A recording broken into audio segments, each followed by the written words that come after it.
তোর খেওয়ার মাঝি ও মাঝি আমার নাবি কামলে রে ও কি মমিন ভাই হইল রে তোর বিদায় বেলার পালা সাপিস যদি নবীর নামে পার হবি তুই খুশি হয়ে সাপিস যদি নবীর নামে পার হবি তুই খুশি হয়ে যেদিন ভাঙবে ভবের মেলা ও কি মমিন ভাই হইল রে তোর বিদায় বেলার পালা মা বাপকে তুই বাসে রে ভালো আল্লাহ তোকে বাসবে ভালো মা বাপকে তুই বাসে রে ভালো আল্লাহ তোকে বাসবে ভালো যেদিন ভাঙবে ভবের মেলা ও কি মমিন ভাই হইল রে তোর বিদায় বেলার পালা। আলহামদুলিল্লাহ বলে ঐতিহ্যবাহী বাজুদিগারণ নাইট মক্তব ফুরকানিয়া মাদ্রাসার উন্নতিকল্পে বাৎসরিক তাফসীরুল কোরআন মাহফিল উক্ত মাহফিলের সম্মানিত সভাপতি সাহেব হযরতুল আল্লাম আলহাজ মাওলানা মুজাম্মিল হক সালাফি হেড মুদাররিস মাহমুদপুর রসুলপুর হামিদিয়া সালাফিয়া মাদ্রাসা, আল্লাহ হযরতকে হায়াতে তয়্যিবা দান করুন, জোরে বলেন আল্লাহুম্মা আমিন। এবং মাহফিলের সভাপতিত্ব যিনি করছেন হযরতুল আল্লাহ মাওলানা আব্দুস সালাম, দুইজনই আমার উস্তাদ, আজকের সভাপতি এবং সহসভাপতি দুইজনই উস্তাদ। আল্লাহ তাকেও ইসলামের জন্য কবুল করুন এবং হায়াতে তয়্যিবা দান করুন, বলেন আল্লাহুম্মা আমিন। মাহফিলের প্রধান অতিথি জনাব মোহাম্মদ মঈনুদ্দিন শাহ, চেয়ারম্যান 5 নম্বর আব্দুলপুর ইউপি, এবং মাহফিলের অন্যান্য অতিথিবৃন্দ, আমার সামনে বসা মুরব্বিনে কেরাম, সমবয়সী যুবক বন্ধুগণ, স্নেহের কচিকাচা, পর্দার অন্তরালে থাকা অবলা সরলা পর্দানিসীন মা ও ভগ্নীগণ, আমি প্রত্যেককে আমার অন্তরের অন্তঃস্থল থেকে জানাচ্ছি আন্তরিক শুভেচ্ছা এবং মোবারকবাদ। আল্লাহ প্রত্যেককে ইসলামের জন্য কবুল করবেন, বলেন আমিন। আরো জোরে বলেন আল্লাহুম্মা আমিন। ভাই আপনারা কথা বলছেন না কেন? আমার কথা কি বুঝতে পারছেন আপনারা? বুঝতে পারছেন? একটু হ্যাঁ না বলবেন, বলেন আল্লাহুম্মা আমিন। আর জোরে বলেন আলহামদুলিল্লাহ। শুরুতে আল্লাহ পাকের দরবারে অসংখ্য অগণিত শুকরিয়া, যে মহান মনিব আমাদেরকে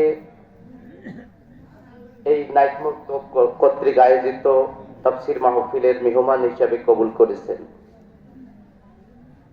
সেই আল্লাহ পাকের দরবারে জবান খুলে, হৃদয়ের কপাট খুলে শুকরিয়ার ঝান্ডা পৌঁছে দিচ্ছি, বলুন আলহামদুলিল্লাহ।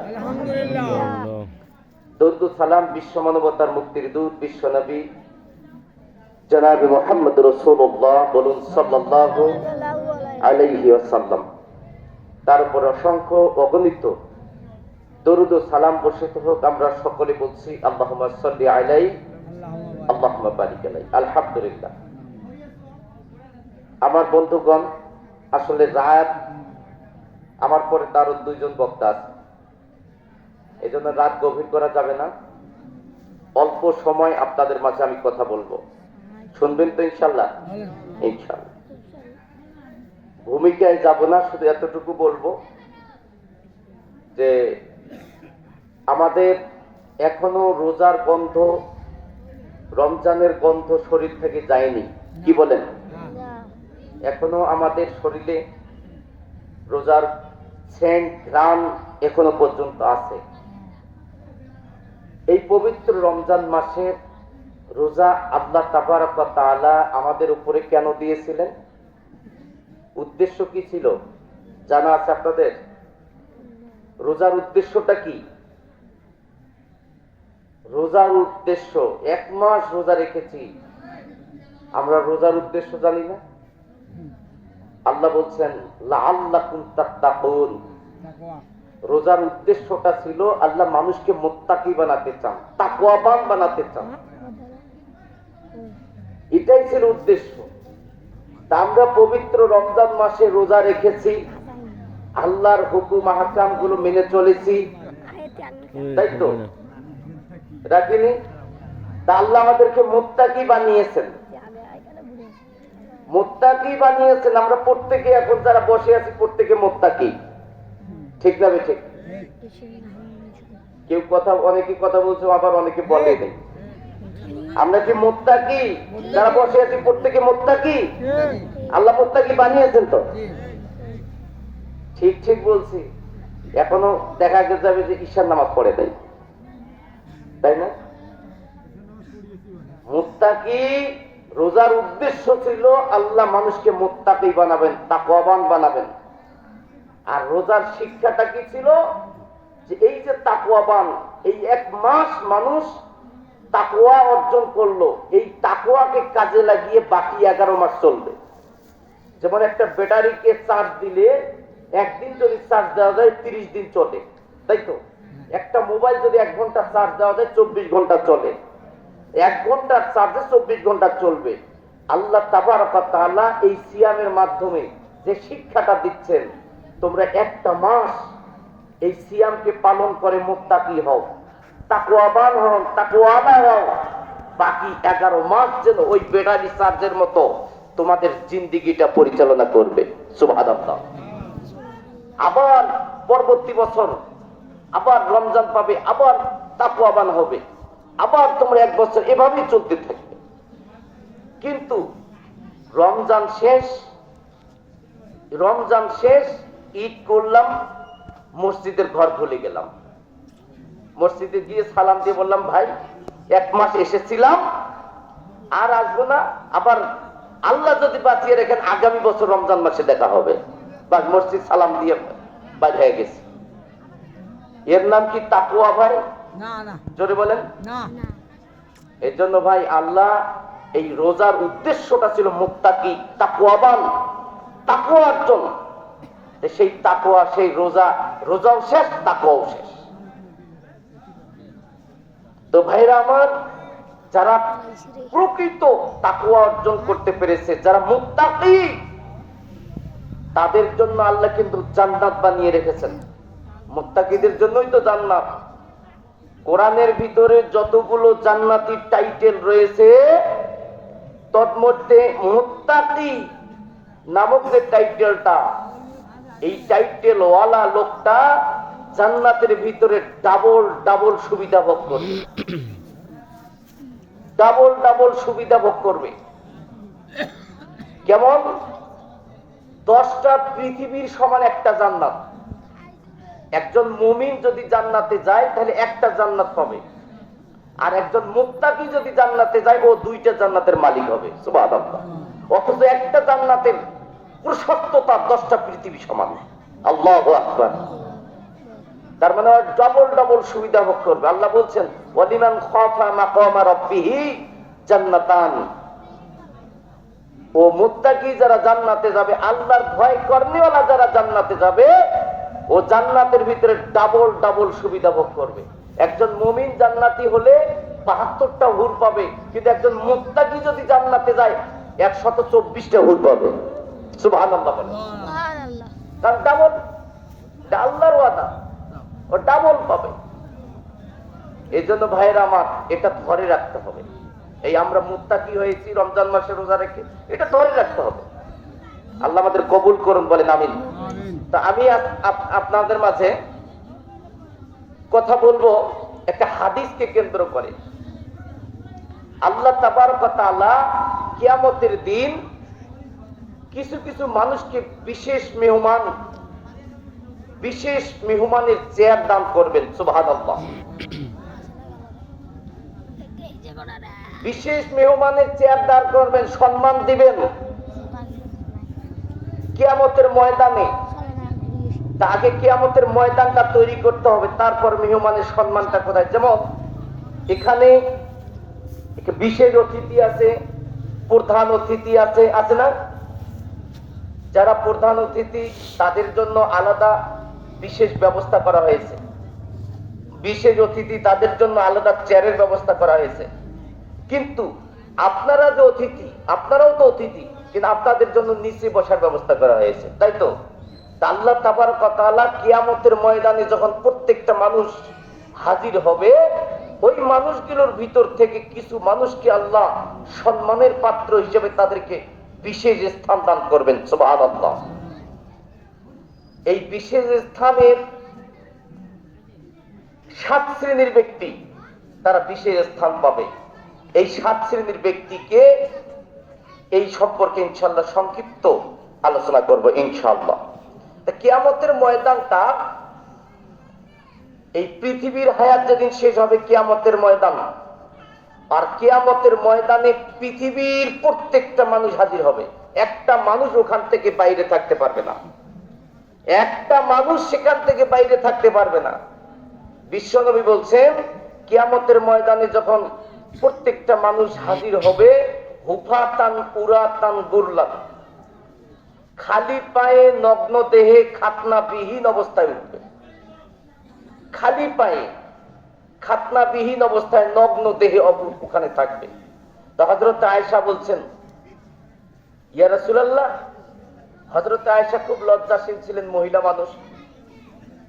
ইয়া রাসূলুল্লাহ, ওখানে তো অসংখ্য নারী পুরুষ থাকবে, তারা কি একে অপরের দিকে তাকাবে না? বিশ্বনবী বলেন, আয়েশা শোনো, সেখানে এমন একটা ভয়াবহ পরিস্থিতি দাঁড়াবে, এমন ভয়াবহতা শুরু হবে, কেউ কারো দিকে তাকাবার মতো কোনো সুযোগ পাবে না। আল্লাহু আকবার বলেন। কিয়ামতের ময়দানটা কত ভয়াবহ। বন্ধুরে আমার, বিশ্বনবী বলছেন, খামসিনা আলফা সানা মিম্মা তাউদ্দুন। বিশ্বনবী বলছেন কিয়ামতের ময়দানটা তোমাদের গণনা মতে 50,000 বছরের লম্বা হবে। যেমন 60 সেকেন্ডে 1 মিনিট, 60 মিনিটে 1 ঘন্টা, 30 দিনে 1 মাস, 12 মাসে 1 বছর, 365 দিনে 1 বছর। এভাবে 365 দিনে যখন 1 বছর হয়ে যাবে, আবার 365 দিনে আরেক বছর, এভাবে 1 বছর, 2 বছর, 3 বছর, 1000 বছর যখন হয়ে যাবে, আবার গণনা শুরু হবে। আবার 1000 বছর, 2000 বছর, 3000 বছর, 4000 বছর, এভাবে বছর হতে হতে যেদিন পৃথিবীর গণনা মতে 50,000 বছর হয়ে যাবে, সেদিন কিয়ামতের একটা দিন হবে। বিশ্ব নবী বলছেন ওই কিয়ামতের দিনটা 50,000 বছরের লম্বা হবে। আর সেদিন সূর্যটা মানুষের 1 মাইল দূরত্বে অবস্থান করবে। বন্ধুরে আমার, আজকে পৃথিবীর জমিন থেকে 15 কোটি দূরে সূর্য অবস্থান করছে। ইউটিউবে সার্চ দিয়ে দেখেন, গুগলে সার্চ দিয়ে দেখেন, এই সূর্যটা জমিন থেকে 15 কোটি দূরে অবস্থান করছে। আর সেখান থেকে সূর্যের তাপ লাগছে। গরমের সময় আমরা ফ্যান ব্যবহার করছি, এসি ব্যবহার করছি, তবুও যন্ত্রণা থেকে রেহাই পাই না। বন্ধুরা আমার, কিয়ামতের ময়দানে ওই সূর্যটা 1 মাইল দূর থেকে মানুষের মাথার উপরে তাপ দিতে থাকবে। আর সূর্যের তাপের কারণে কিয়ামতের ময়দানটা তামায় পরিণত হয়ে যাবে। বন্ধুরা আমার, তাহলে নিচ থেকে তাপ, উপর থেকে তাপ, এভাবে তাপ দিতে থাকবে। মানুষের মগজগুলো খেজুরির মতো টকবক টকবক করতে থাকবে।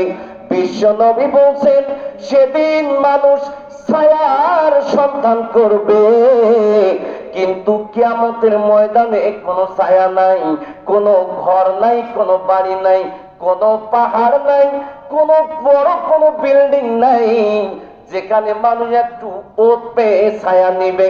বিশ্ব নবী বলছেন শুধু একটি মাত্র ছায়া সেদিন থাকবে, ওই ছায়াটার নাম হলো আল্লাহর রহমতের ছায়া। আল্লাহর রহমতের ছায়া ব্যতীত আর কোন ছায়া সেদিন থাকবে না। সেই রহমতের ছায়ায় সবাই তো পাবে না।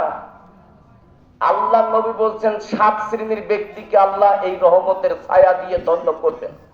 কয় শ্রেণীর? এই 7 শ্রেণীর ব্যক্তিকে রহমতের ছায়া দেওয়া হবে।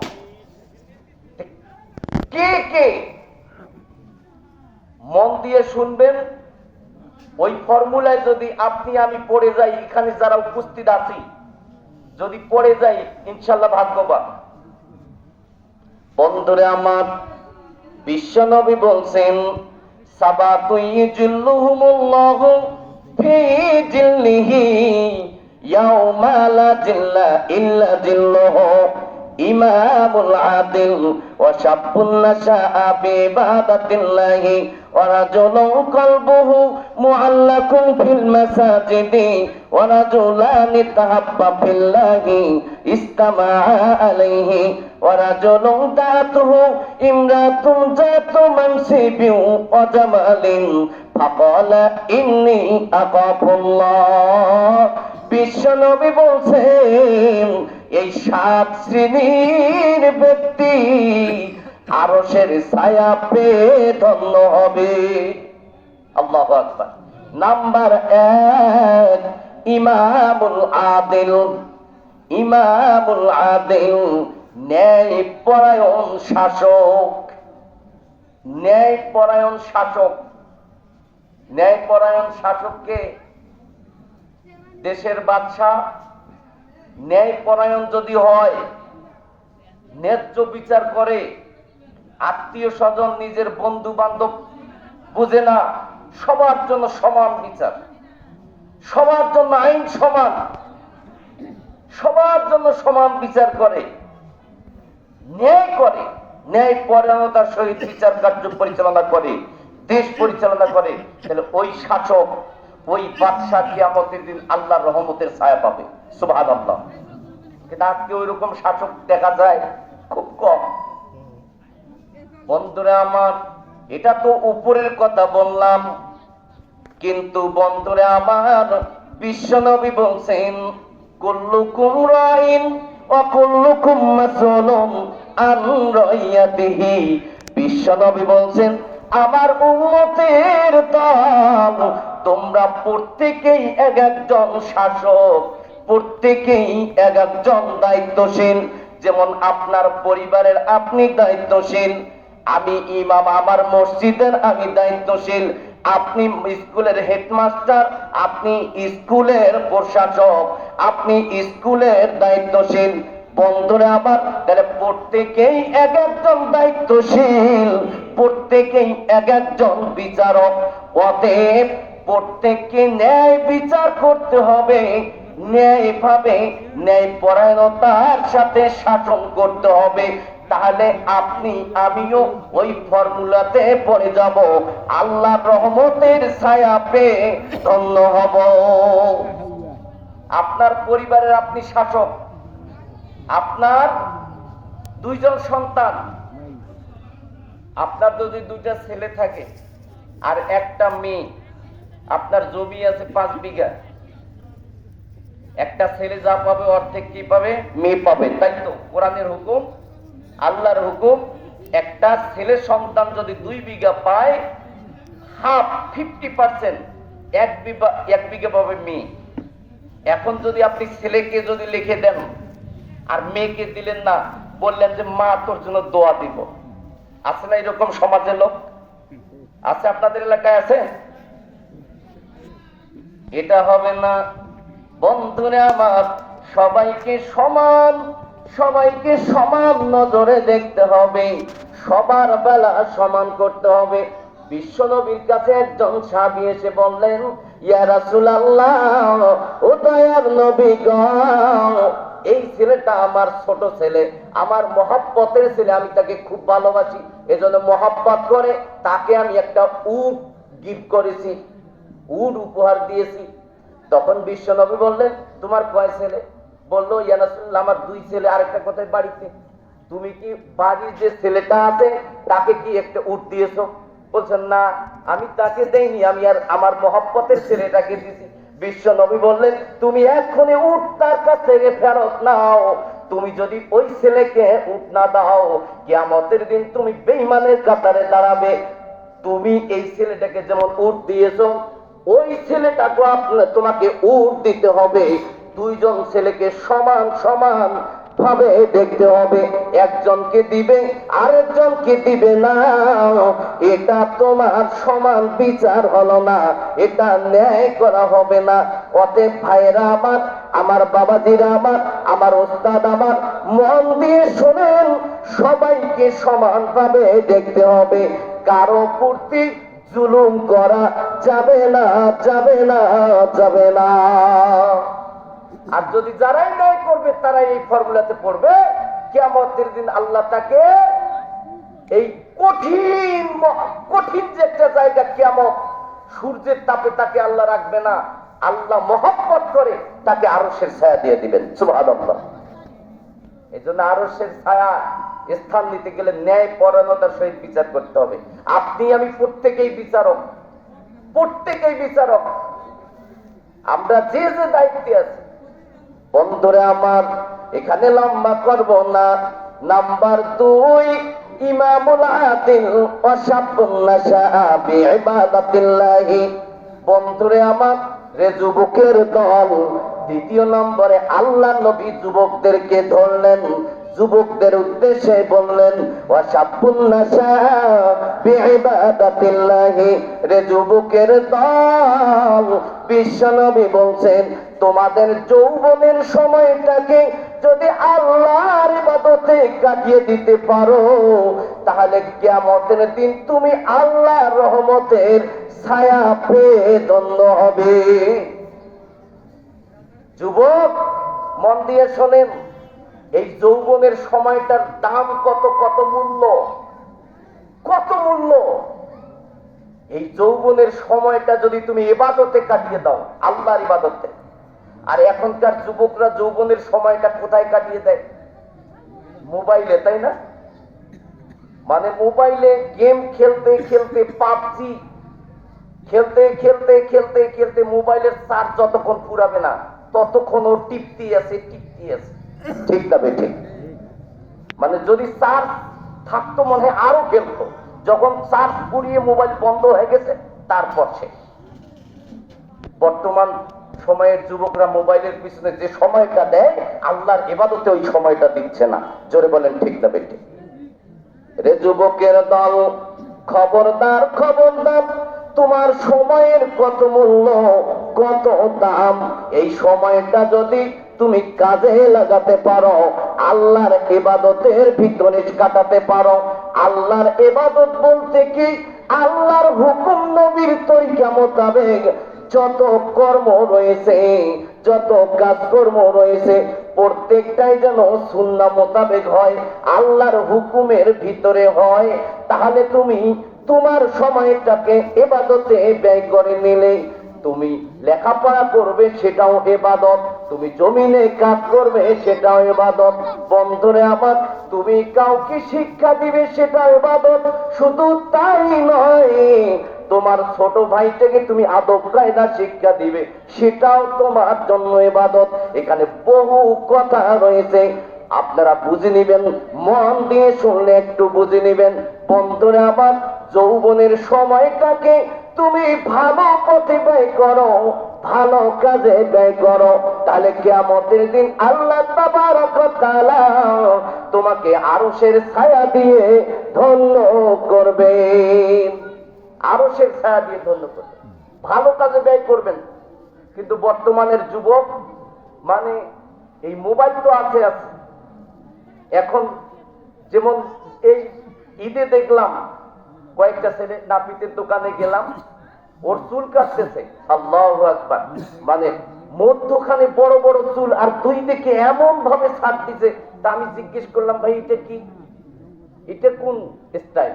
কথা, এটা হলো মেসি স্টাইল। কেউ বলছে ভারতের কোন নায়কের কথা বলতো, বলছে এই মানে এটা কেমন, এটা কোন সুন্নাহ বলছে না, ওই ভারতের ওই নায়কের মতো এটা হচ্ছে। ওরা তারা বললো আমরা অত জানি না, মৌলবী মানুষ তো অত নামও মনে থাকে না, তো ওরা ওদের ওই স্টাইল। এটা কিন্তু ইবাদত না। তোমার জীবনটাকে ইবাদতের ভিতরে কাটাতে হবে, গোটা শরীরটা ইবাদতের ভিতরে রাখতে হবে। যুবকদের কিছু কথা শোনো বন্ধুগণ, বর্তমানে যুবক ছেলে বলিটা কেমন, চারিদিকে ছোট চুল, মাথার মাঝে বড়া, পিছন থেকে দেখলে পরে লাগবে একটা ভেড়া। মেয়ে মানুষ সবার মনে স্বাদ হলো যার, মেয়ে মানুষ সবার মনে স্বাদ হলো যার, মাঝে চুল রেখে একটি হলো জানোয়ার। সন্ধ্যা হলে ডিউটি করে পুকুর রাস্তার ধারে, সন্ধ্যা হলে ডিউটি করে পুকুর রাস্তার ধারে, কুকুর যেমন রাস্তাঘাটে হাড়ের তল্লাশ করে। জোরে বলেন ঠিক না ঠিক? রে যুবকের দল, তোমার সময়ের কত মূল্য তুমি যদি বুঝতে, রে যুবক তুমি যদি বুঝতে, কখনো মোবাইল নিয়ে সময় কাটেতে না, কখনো এই পাশ্চাত্য দেশের নায়িকার মতো চুল রেখে তুমি টাইম পাস করতে না, মেয়েদের পিছনে ঘুরু ঘুরু সময় দিতে না। তোমার সময়ের এত মূল্য, বিশ্বনবী বলছেন এই সময়টা যদি ভালো কাজে লাগাতে পারো, তোমার জন্য আরশের ছায়া অপেক্ষা করে আছে। আল্লাহু আকবার। এই জন্য ভালো সময় কাজে লাগাতে হবে। এই যৌবনের সময়টা কত মূল্য। অনেক যুবক আছে বলে হুজুর কালো মেয়েকে বিবাহ করব না, কালো মেয়েকে বিবাহ করব না, বলে না?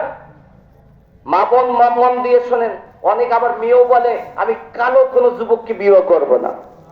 কিন্তু কালো জগতের আলো, ঠিক না? কালো জগতের ভালো। আল্লাহু আকবার। হযরতে বেলাল ছিলেন কালো। পৃথিবীর বুকে যত কালো মানুষ ছিলেন, সবচেয়ে ভেরি আগলি ম্যান, সবচেয়ে বেশি কালো মানুষ ছিলেন হযরতে বেলাল। বিশ্বনবী মিরাজের সফর থেকে ফিরে এসে বললেন, হে বেলাল তুমি কি আমল করেছো রে বেলাল, আমি তোমাকে জান্নাতে দেখে আসলাম। বন্ধুরে আমার, হযরতে বেলাল ছিলেন কালো, কিন্তু সে জগতের ভিতরে আলো। সে জান্নাতে চলে গেছেন, তার জীবন দশায় সে জান্নাতে হেঁটে বেড়াচ্ছেন। সে ছিল কালো। অতএব মেয়েটা যদি কালো হয় রে যুবক, আর তার ভিতরে যদি গুণ থাকে, তাহলে ওই কালোই তোমার জন্য ভালো। জোরে বলেন ঠিক না ঠিক? ওই মেয়েটা যদি কালো হয় আর যদি তাহাজ্জুদ পড়ে, গভীর রাত্রি উঠে আল্লাহর কাছে দোয়া করে সেজদা করে, ওই মেয়েটা তোমার জন্য ভালো, তোমার জন্য উপযুক্ত। জোরে বলেন ঠিক না ঠিক? যুবক সাবধান, সময়টা কাজে লাগাতে হবে। আমি লম্বা অনেক কথা আসতেছে সামনে, আরো গভীরে যেতে চাচ্ছি কিন্তু যেতে পারছি না, সময় কম। নাম্বার 3, কলবুহু মুআল্লাকুম ফিল মাসাজিদ। কলবুহু মুআল্লাকুম ফিল মাসাজিদ। বিশ্বনবী বলেন ওই লোকটা কিয়ামতের দিনে আল্লাহর রহমতের ছায়ায় রিজার্ভেশন পেয়ে যাবে। কে কে? কলবুহু মুআল্লাকুম ফিল মাসাজিদি। যার দিলটা আল্লাহর ঘরে আটকে আছে, আল্লাহর ঘরে আটকে আছে, তার মানে যার দিলটা মসজিদে আটকে রাখে। তার মানে দিল আটকে রাখা যায়? সম্ভব? আপনার দিল একখানে, আপনি আরেকখানে, তা সম্ভব? এটা নয়।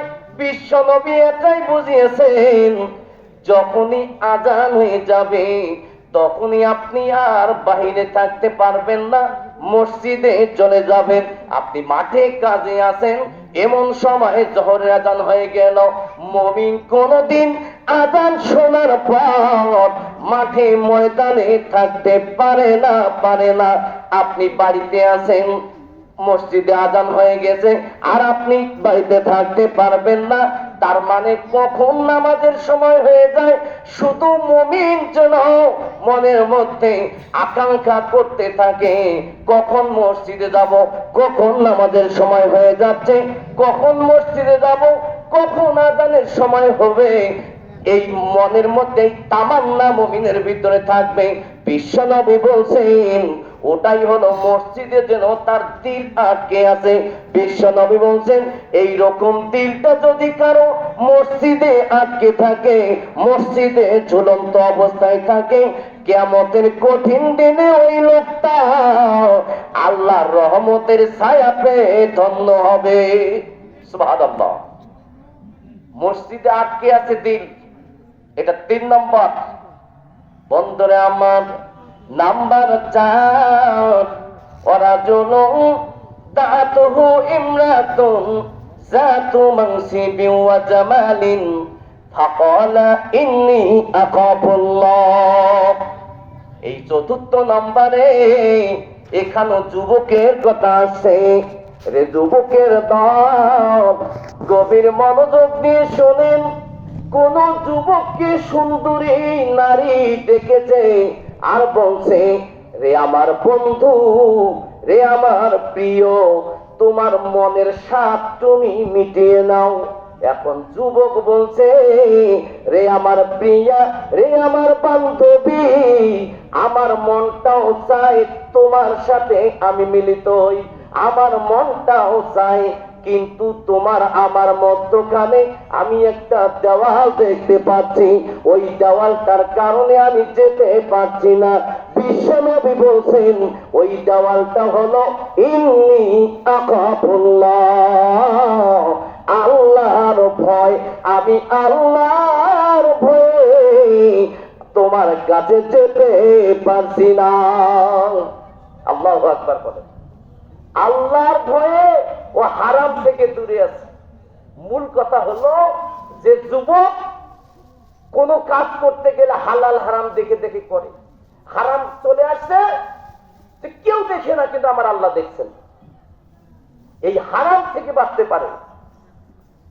যুবক, হারাম থেকে যদি তুমি বাঁচতে পারো, আল্লাহর ভয়ে তুমি হারাম থেকে যদি বাঁচতে পারো, আল্লাহকে ভয় করে চলতে পারো, তাহলে তোমার জন্য এই আরশের ছায়ার নিচে রিজার্ভেশন তোমার জন্য লেগে গেছে।